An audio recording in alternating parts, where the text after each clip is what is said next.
Nous avons consacré les premières pages de réforme de cette semaine aux élections européennes. Alors quand on regarde la désignation des candidats par les grands partis, on s'aperçoit que parfois ils ont plus cherché à recaser leur cadre qui n'avait pas de mandat plutôt qu'à envoyer à Strasbourg des militants de la cause européenne. Et cela ne nous permet pas de faire rêver au niveau de l'Europe. Et d'ailleurs, comment faire rêver avec la politique européenne, avec les questions d'eurobonds, d'union bancaire, de taux directeurs et de mutualisation des dettes?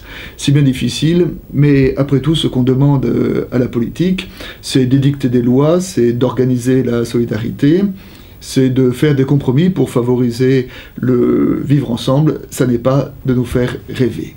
Donc l'Europe ne nous fait pas rêver, nous, et pourtant nous pouvons élargir notre regard et de s'apercevoir que au niveau, au-delà de l'Europe, parfois l'Europe fait rêver.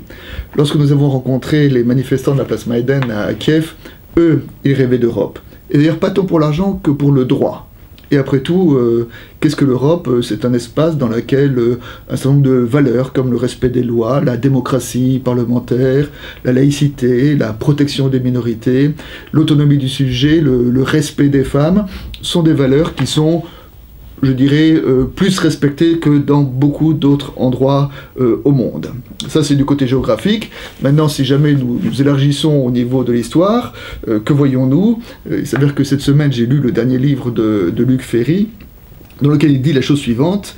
« Lisez les utopistes du 19e siècle, disait-il, même dans leurs rêves les plus fous, ces doux rêveurs n'auraient jamais osé imaginer une seconde le 10e, que dis-je, le 100e de ce dont chacun de nos enfants dispose aujourd'hui à la naissance, en termes de liberté de circulation, de parole, de droit à l'éducation, à la contestation, à la culture, à la santé, au loisir. » Et toutes ces valeurs sont partagées par la France, mais aussi sont partagées par l'Europe, et il me semble que c'est au niveau européen qu'elles sont le plus susceptibles d'être défendues.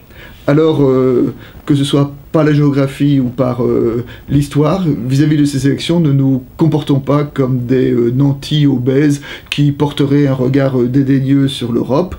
Certes, nous pouvons désirer avoir une Europe plus politique, plus solidaire, plus sociale, plus généreuse. Et bien justement, nous avons nos bulletins de vote pour pouvoir l'exprimer.